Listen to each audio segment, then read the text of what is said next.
have a hard time getting a consistent like level. That being said, I literally have been working on a song that has a kind of like 60s concert hall feel to it, and I'm purposely recording through a 57.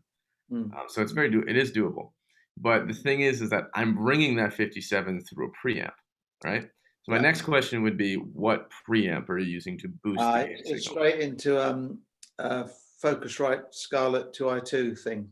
It's pretty Right. So that's going to be part of the yeah. issue also, is that uh, Focusrite is, so there's an interesting phenomenon that happened in the last 10 years, right?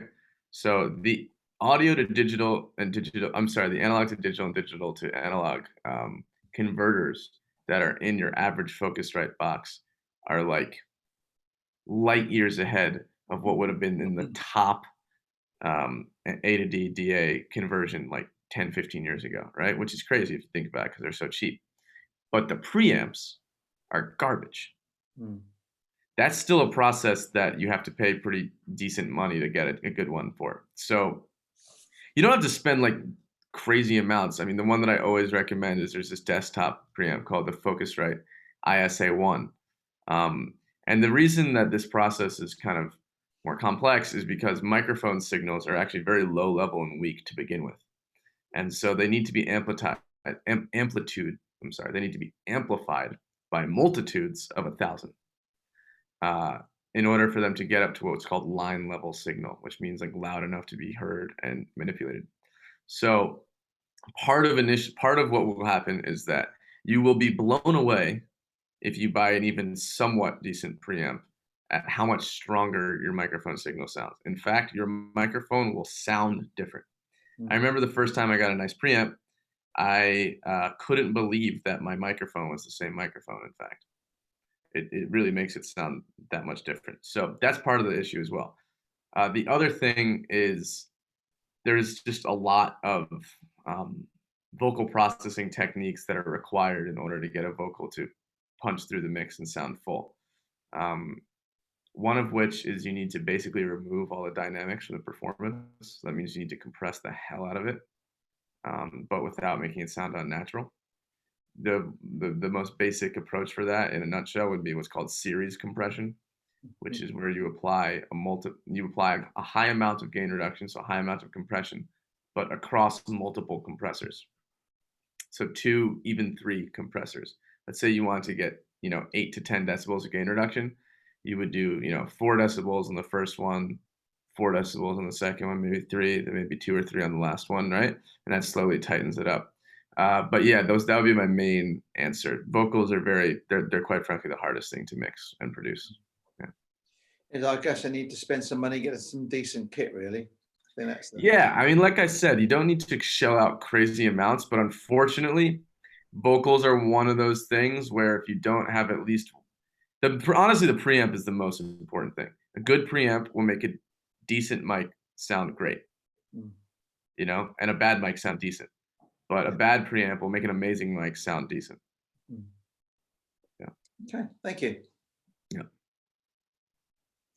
Justin, here's a question I've had. Okay. Can you explain how stereo versus mono reverb works? Sure. That's like my favorite topic. I'm sure you Yeah.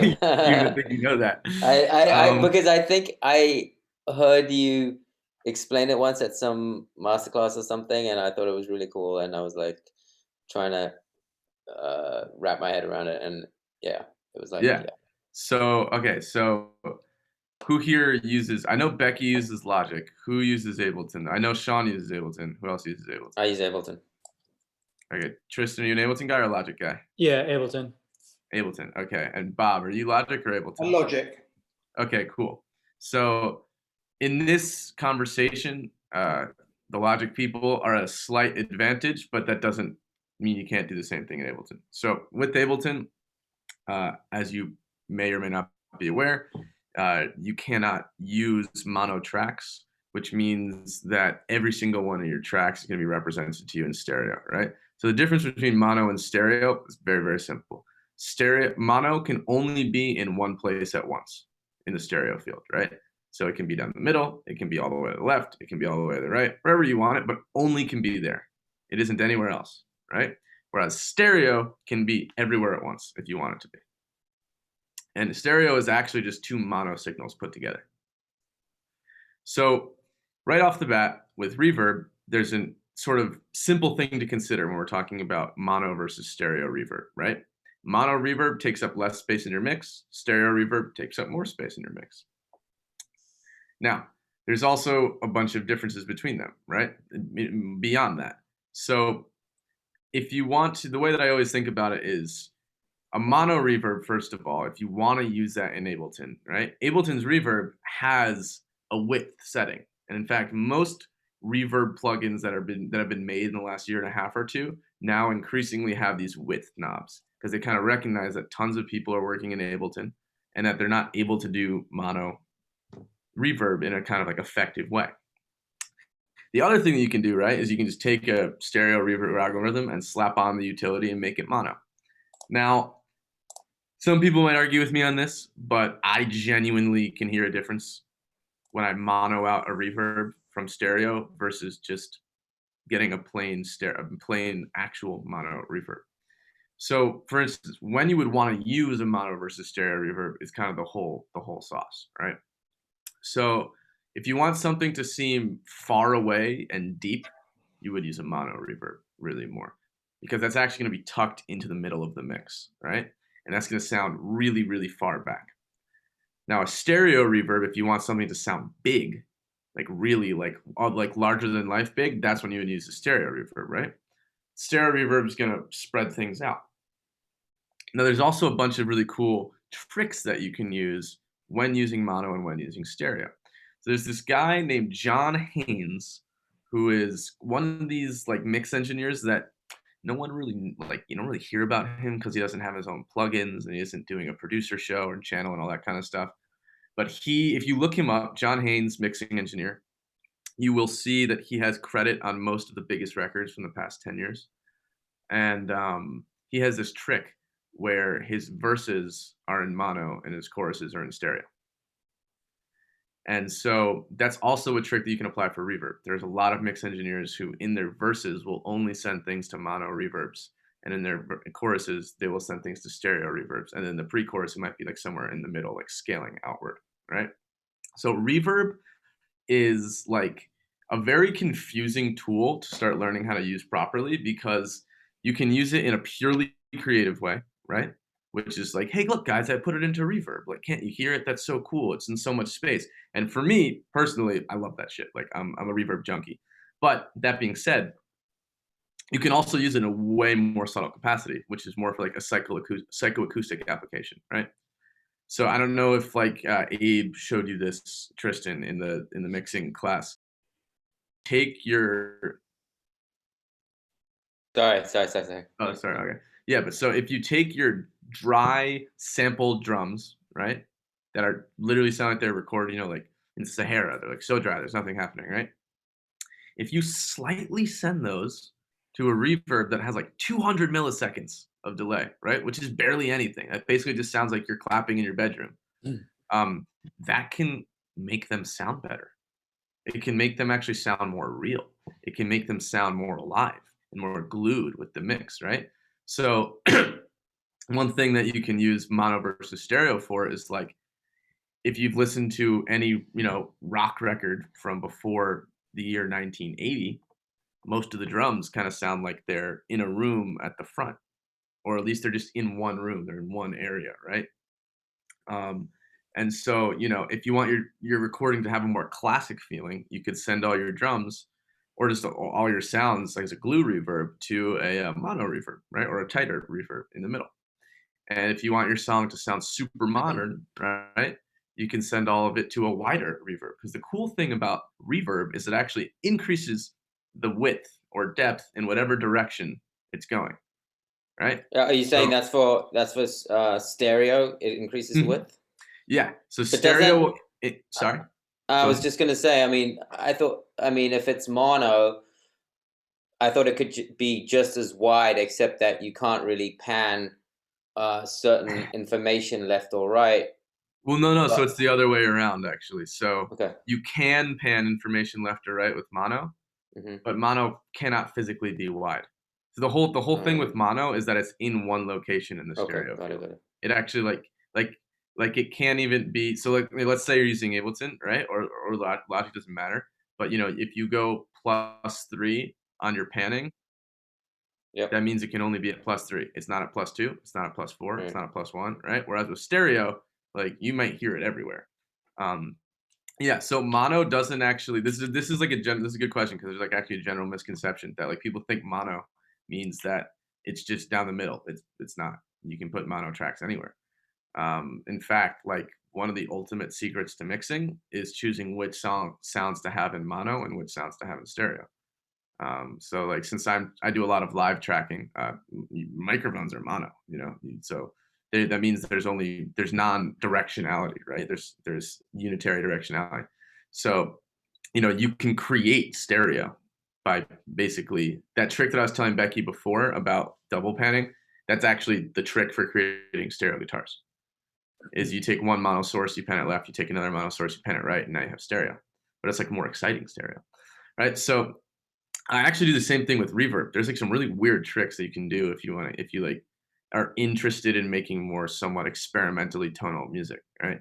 And this isn't I don't mean experimental as like, whoa, that music is experimental. I just mean more in terms of like it might be psychoacoustically more interesting, where like I will actually create a mono reverb that is panned all the way to the left and a mono reverb that's panned all the way to the right, and I will make them different reverbs, and I'll make them have slightly different reverb times, and maybe even different pre-delays and stuff.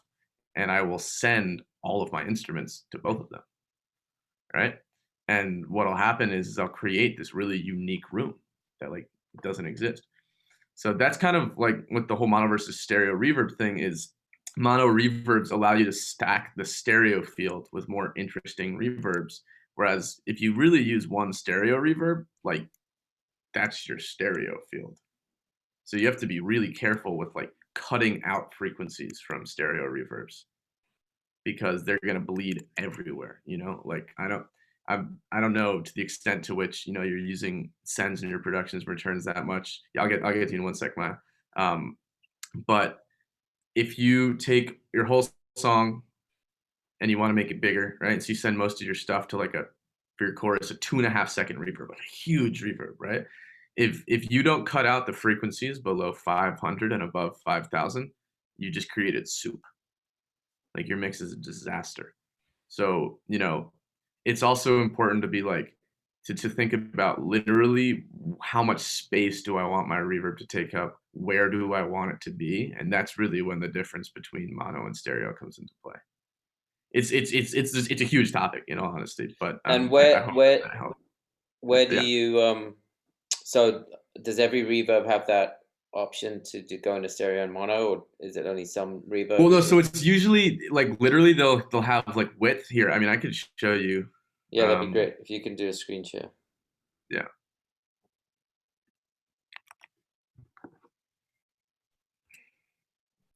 All right. Yeah. Let me screen share. Open up Ableton.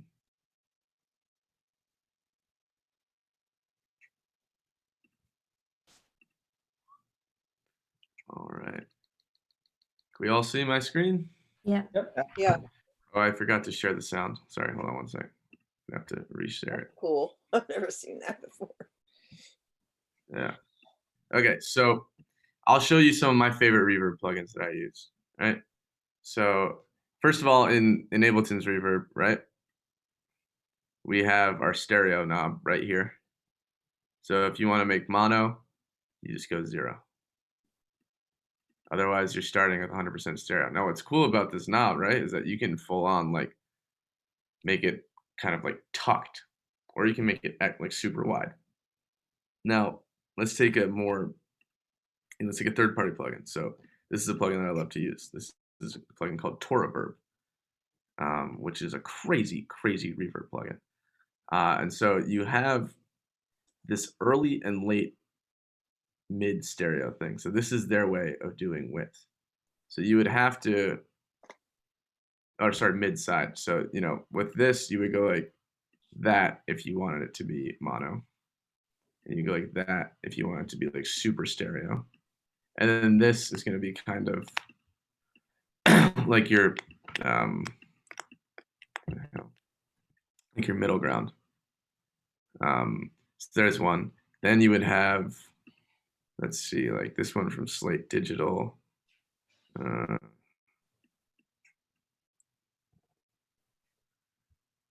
They have literally a width knob. This one's kind of less effective. Like this won't make it mono, but it'll put it more in the middle. So it really is dependent on the plugin itself.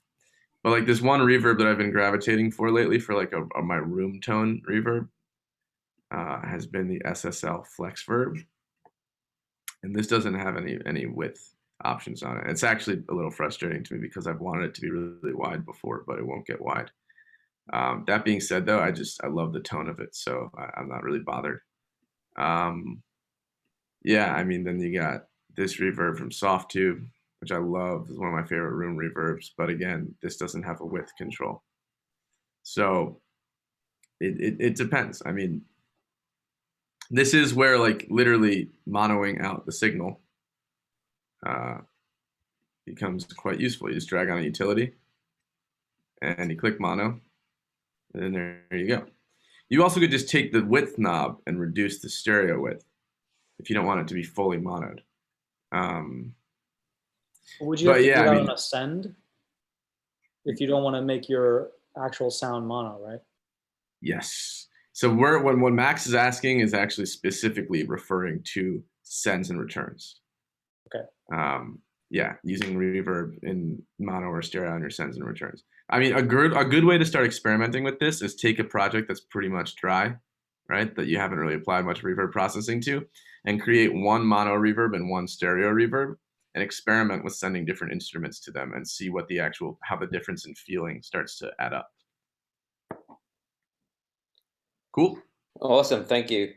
We had a question from YouTube saying, from Blank Poster, whose question you answered in the beginning, asking, hey, Justin, would you like to speak a little bit about your creative process and how you produced your new single, Talk? Sure. Yeah, okay.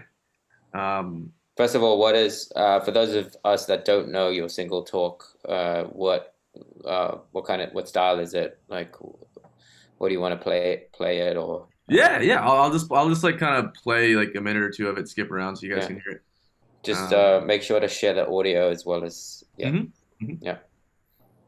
Great.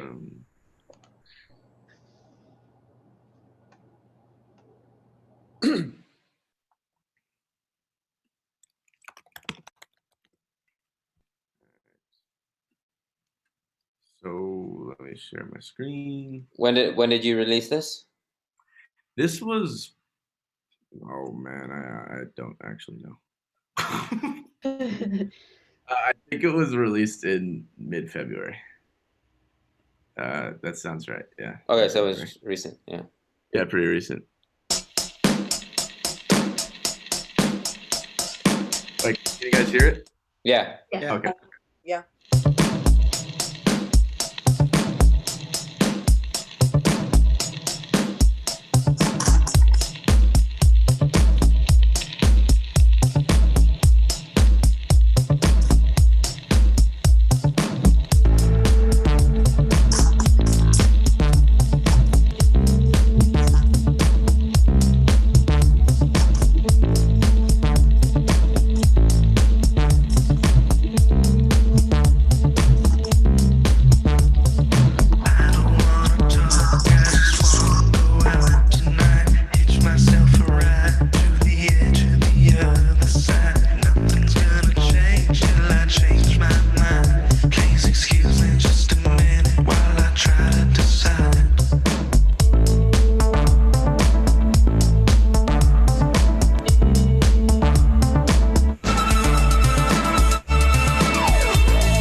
So yeah, that was my most recent single.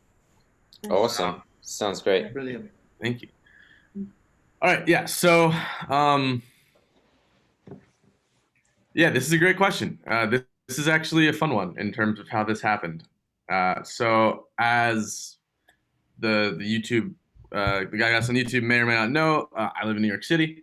Our school is based in New York City, and I was riding the subway, and it was late at night, and the bass line just came into my head. The boom, boom, boom, boom, boom, boom, right? And so I was like, okay, don't forget that. So I sat on the subway humming to myself like a maniac for 30 minutes until I got home. Not joking at all. I was like, I don't want to forget this bass line. It's a great bass line. And so I came home, and the very first thing that I did was I figured out what the MIDI was really, really quickly, right? So I just played it in. I was like, okay, great. That's the MIDI. Now, I am a lucky guy insofar as I have amassed a not modest synth collection. I have a Mini Log, a Prophet Rev 2, a Prophet 6, and a Moog Voyager all sitting here, in addition to some other things. But those are my three big guys. And I used a technique called pointillism, the bass line. So pointillism is this musical idea basically where you take a musical concept, really, I'm sure Max is familiar with, where you take a melody and you separate it across instruments. Except what you do is you make sure that the tone of the instruments is actually quite different for each note. So if you listen to the song, you'll hear that the bass line is actually separated across three instruments. Right here.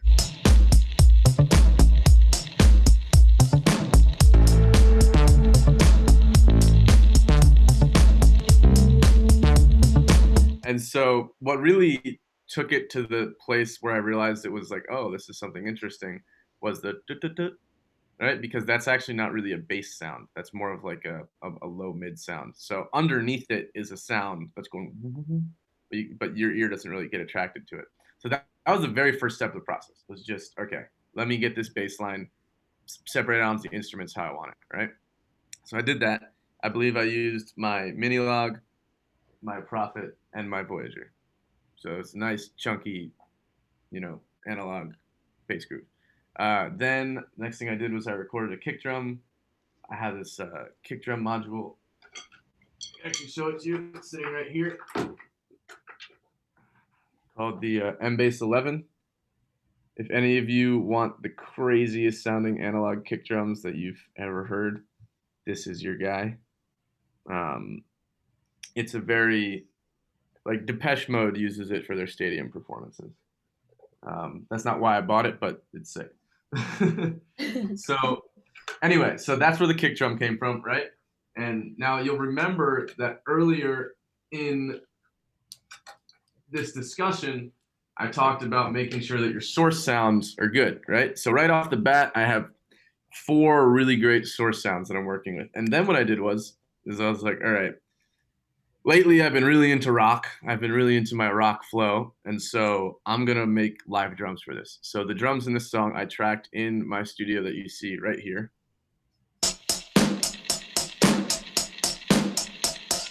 And that is a snare drum that's sitting behind me. Kind of see it. And the hi-hat that's right there. Can you stop sharing your screen so that we can actually see? Yep. Thanks. Yeah. So I also have another snare and another hi-hat because I'm crazy and I'm finicky and I'm like, well, I want a different tone this time. So I recorded a hi-hat and a snare. As you can hear, the snare is incredibly crunchy.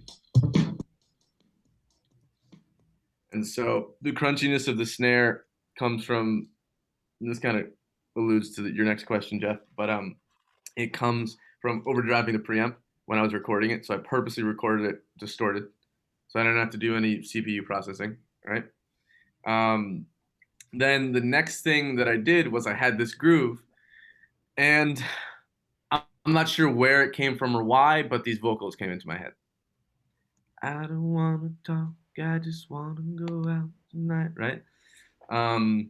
And then I spent probably 20 to 30 minutes writing the lyrics, writing the vocals. Um, and I wrote them on my iPhone. You know, they're probably still in my notes if I look them up.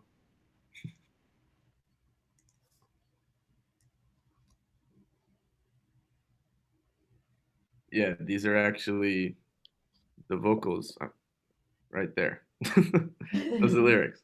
So I was writing them down. I was messing with them, and then I actually, Bob, you'll be inspired by this.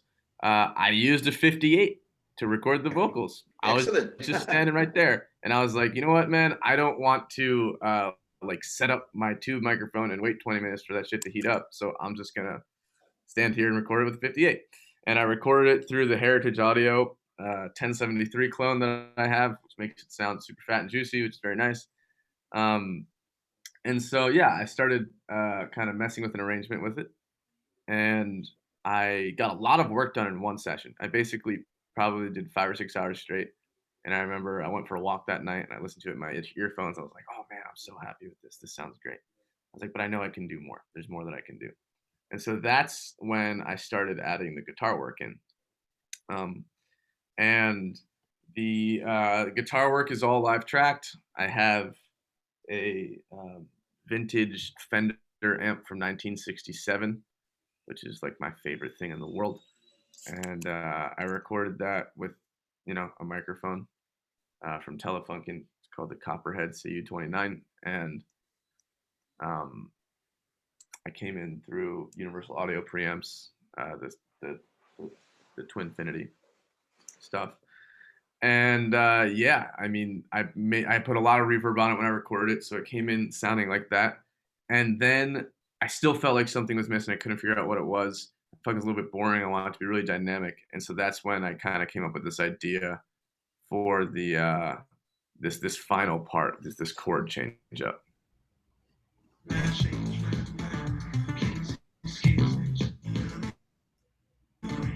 Yeah.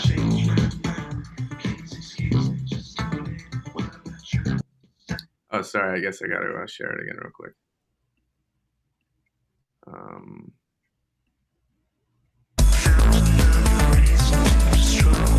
Those chords that you hear kind of coming in.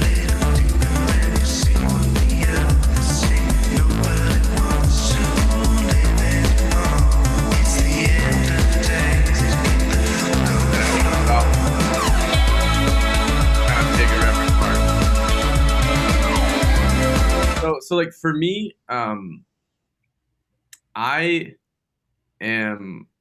love club music. I love dance music. I love grooves. I love intense dark basses, but I also love melody and I love feeling, you know? So I just can't really make music that doesn't have the latter anymore. And so this was like my favorite compromise that I'd ever accomplished in terms of a song that was like clubby and dancey, but also was like intensely listenable. And I think that that's what that final part, you know, hopefully lends it. Now, I should add, because I don't want you guys to think that it was all this seamless, quick process, that by the time I finished this song, I actually hated it. I was like, this is terrible. And part of the reason for that was I was having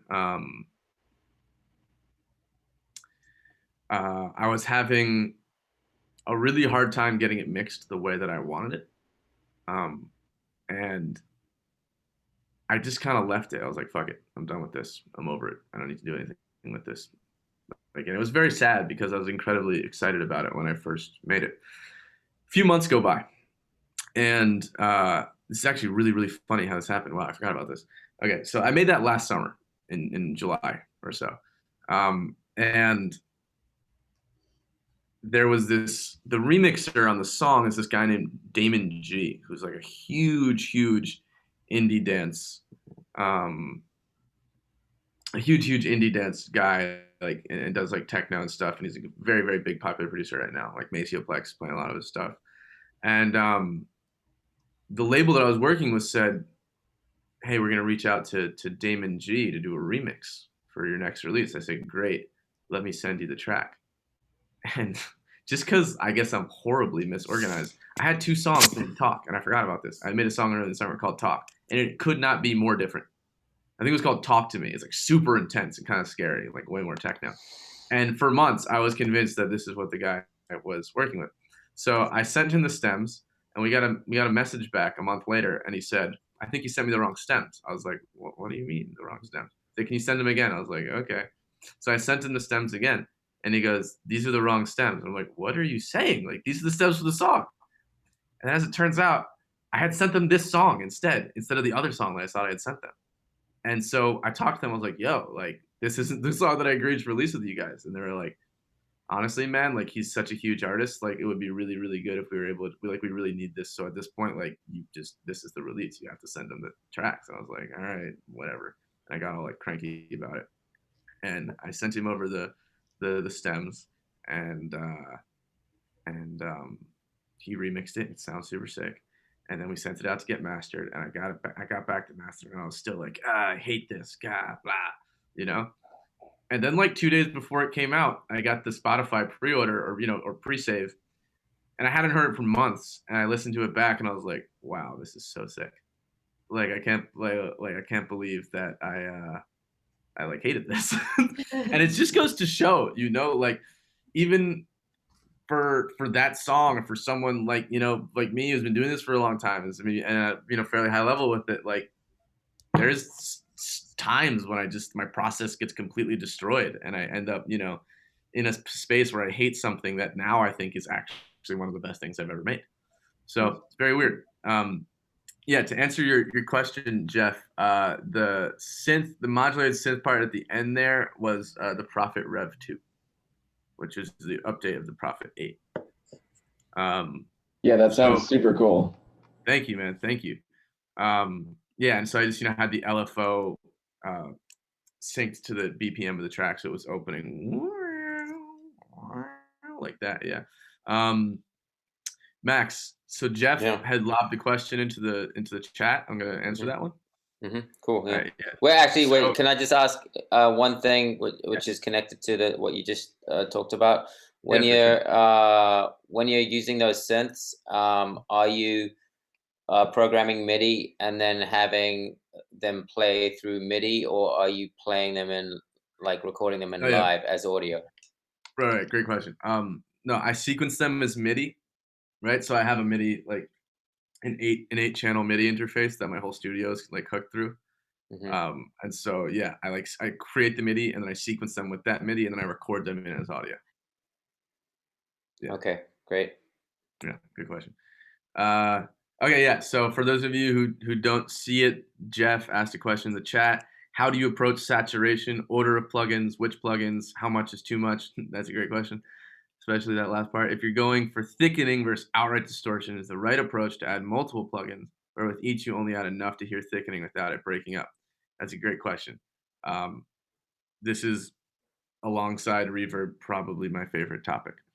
So saturation is a little tricky.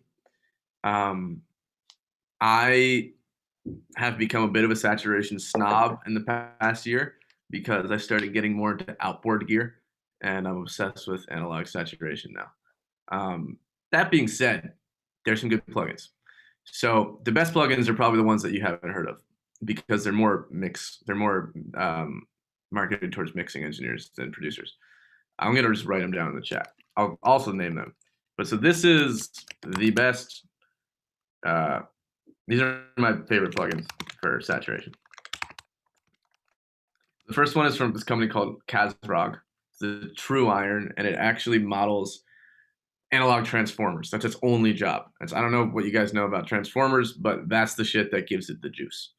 That's what makes it distort in that really beautiful way when it overdrives. The next one is actually from that amp modeling company that I mentioned before, and it's the Positive Grid tube compressor. Now, you might think off the top of the bat, why would you use a compressor for saturation? Well, the thing that's cool about this is actually it's this crazy plugin that models different components of analog circuitry. So there are different types of tubes, which is what pretty much analog saturation comes from primarily. And so they modeled the AX7, AU7, and AA7 tubes, which are the three most common tubes. They also modeled mica, ceramic, and aluminum transformers. No, I'm sorry, capacitors.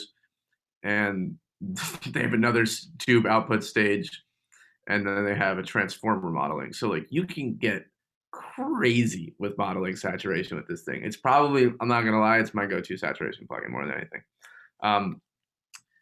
People like the decapitator. I don't.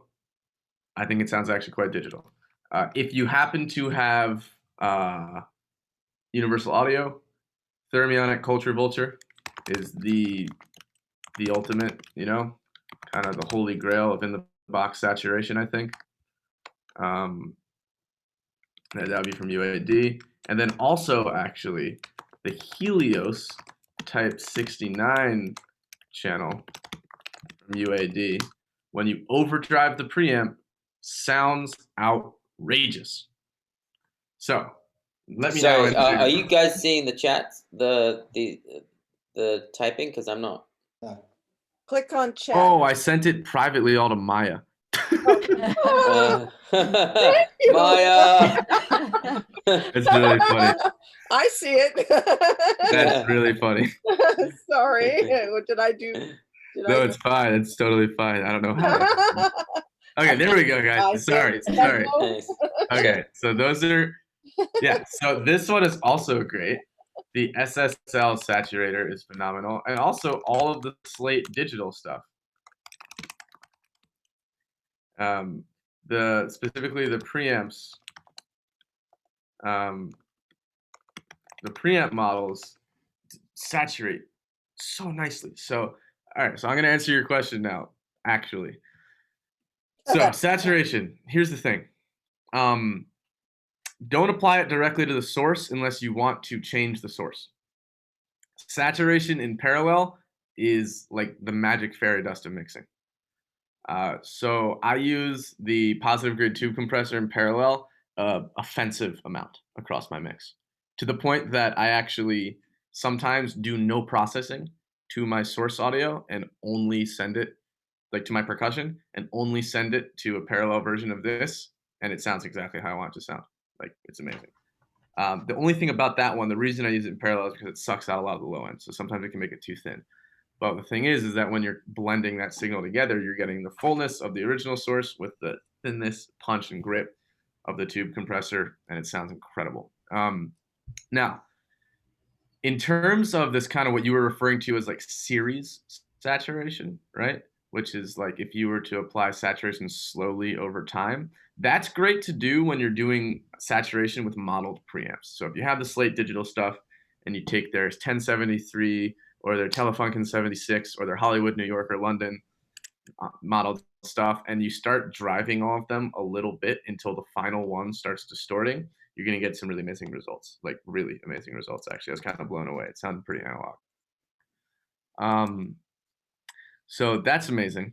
Those are great. Now, in terms of for like outright distortion, I'm going to go ahead and say that the Culture Vulture, there's nothing even close. That's the sickest distortion plugin in the box by like light years. You can get incredible distortion also from overdriving the Helios channel, but it's not strictly a distortion plugin. I would also say though that that Saturn from FabFilter is amazing, and it's a multi-band saturator, and that's really cool. You're not gonna get vintage feel from doing that. I think it still has a fairly, you know, digital sound when you push it, but it's amazing for like, saturation is like the #1 tool for being able to take a like a splice sample that's over compressed and mixed to its peak and slightly actually alter its tonal character without destroying it. So it's a saturation just in general. You can use it in ways that you really weren't even thinking about potentially. So as Max just lobbed into the chat, there's this tutorial I have on parallel saturation. And this is a very, very common mix technique. And in fact, there are a lot of producers or mixing engineers that don't use compression and just use saturation and distortion instead. So one of the reasons for that is actually because what distortion is technically compression. What it is it's basically the ceiling, the threshold of a system. Once it gets reached, things can't go past it, they start doubling back and turn into square waves, and that is the effect that you hear as distortion. So you actually, one of the reasons that like for rock music, you would bring in your guitars a little hot and have them slightly distorting is because it actually will level them out and you will not hear the distortion in the mix. And weirdly enough, the distortion will help it cut through the mix. So I love that you use the word breakup, Jeff, because that's the buzzword for saturation. And that's really the characteristic that we're looking for. So if you want to test what a reverb plugin or a saturation plugin does, is you really want to push it to the point where you can still kind of hear the tonality and integrity of your original source, but you're also getting these like rich overtones and fuzz and bite, right? Now, too much saturation will destroy all of the transients in your mix, right? So you have to be careful. So like the number one enemy of transients is saturation, right? And distortion.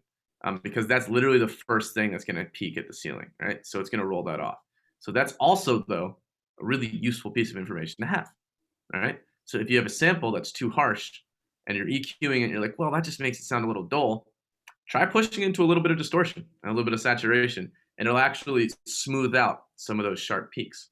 And if you do it subtly, you can do it in such a way where it doesn't really sound like you actually saturated it that much. So yeah, I mean, I use saturation directly on the channel for tone shaping and sound design if I want to make something sound vintage, right? But you always have to be aware that you're going to really change the acoustic quality of the signal, right, when you apply it directly. Using it in parallel is great too. It's more of like a reinforcement tool. So the key when you do anything in parallel is to overdo it, you know? So when I use saturation in parallel, I purposely strive for non-musical results on my return track, meaning that if you soloed it, you'd be like, this is unusable. This sounds terrible. This is so distorted. It's insane. But the thing is that when you blend that back in, what ends up happening is your overall average level will get raised because everything has been compressed and so aggressively, meaning it's distorting so aggressively that all the little details suddenly get louder. So like you can use parallel compression, you know, in on your drum bus for your whole drums to make them, you know, make the attack a little punchier, bring up the average level. And then you could also use, like in conjunction with, and this is how I do it every time, parallel saturation, and then your drums just slam. They're gonna smack so hard. So yeah, I mean, there's just so much there, but I hope that covered at least, you know, a couple of them. Cool. Thanks, Justin. We have like 5 minutes, so I think we have time for one more question or like two very short ones. Yep. So anyone want to shoot? I've got something if nobody has anything. Cool. Sure. Yeah, Thomas. All right, so basically I was watching an interview last night with this producer who I very much look up to, and he was talking about how his name's Olswell, O-L-W. I mean, he's really young, but he talked about how one of his greatest accomplishments was becoming happy with the music he makes, and talked about this transition between like starting to make music, like having some fun with it, and then realizing like your music's not that good, and like compared to the music you like to listen to and stuff, it's kind of frustrating. So I know you've been doing it for a long time. I've been doing music for a pretty long time, and you kind of get caught up in this like sometimes unsatisfied feeling where you're like, oh, you're striving for something, you can't really get there, but it takes time to really put in the work to get to where you want to be with it. So I just was wondering if you have any advice, or I know you've been through a long journey with your own music on kind of pushing through and kind of getting to a point where you're really, you know, feeling good about your music and happy to share it with everybody and that kind of thing. Yeah, wait, so just to be clear, what specifically were you asking? Just like getting from where like you know you want your music to be a certain place and sound a certain way, but you're not there, and then you know it's going to take a lot for you to get there. So if you could just kind of talk about your process with that, or any sort of motivation or advice in that realm. Absolutely. So I actually heard something the other day on a podcast that I don't remember who said it, but I thought it resonated with me. So it had to do with pursuing your dreams and pursuing your passions. and it had to do with the expectations in that process. And it said, you should never give up on pursuing your passions and your dreams, but you should not be attached to an outcome. And what I mean by that is that doesn't mean don't worry if you don't become successful. It means that be like, don't worry if the dream changes. Like maybe you want to be a rock star, but maybe that's just not in the cards for you. And you can still do something with music that is involving creativity and is involving being an artist, right? That's just slightly different and still being able to be successful with it, right? So, you know, I still have, you know, a lot of ambitions outside of what I currently do in music. And I'm still chasing them very doggedly. But at the same time, right? Like in terms of being happy with where I'm at, I think the number one thing that people are missing these days everywhere in life, not just in music production, is patience and respect for process. I'm 27 years old and I started producing when I was 15. And I can't tell you how many times I was like, I finally am good enough. And how many times I was wrong, right? And the thing is if you want to hear something very, very frightening, right? I feel like I'm only starting to finally really get it now. Yep. Right? Now, I've been putting out records professionally for the past 6-7 years. Doesn't mean that I wasn't good enough. It's just that like the longer you stay on the path, the more you realize what the road is that you're walking, right? So like just have patience. Be nice to yourself. You have to remember that like behind the best example, I think one of the best analogies that was ever given to me also was like, in order to build a bridge, you have to put so many bricks underwater that no one will ever see. But those bricks are the most important thing for holding up the bridge. So wherever you're at in your process, you might be above water, but you might still just be laying bricks underwater. And that's fine because like those are the most important bricks, you know? So it's just like, be patient, embrace the process, embrace the journey. And if you keep working hard and you keep learning and you keep, you know, keeping your heart and mind open, I genuinely believe that you can get where you want to go. There is absolutely no timeline on you being able to make music that you think is great, because that's also subjective. I mean, I literally made a bunch of songs last week that I thought were the greatest things that I ever made. And 2 days ago, I listened to them and I was like, I hate everything. And I still like them. I still think they're really good, right? But like on that day, I hated them, you know? And I was like, I'm the worst. I suck. so like it's just be friendly with yourself, be kind to yourself, and just always be open to learning. It's really that's all I could say. And then like the day that you finally make something where you're like, I would listen to this, is a beautiful day. And I sincerely hope that all of you can experience that at least once. And I can add to that. I mean, so number one, I think it's really important what Justin said is like, don't set a timeline to trying to be somewhere because either it's in your own head or because X producer who you look up to was doing this at this age or whatever. So everyone has a different path, and it just, you take as long as you do, and don't beat yourself up over not getting somewhere soon enough. That's I think that's really important. Maybe also don't have, even though you might have a clear idea of where you want to be, if that changes, if you find that you are like, you're really into techno, but this is sounding like, I don't know, this is like sounding like trip hop, and just go with the flow and see where it takes you. And, you know, don't beat yourself up about that. And I guess the other thing that I was going to say is sometimes you'll be working on a track, like I find this, and I'll think, oh, this is the coolest thing, and I'll finish it.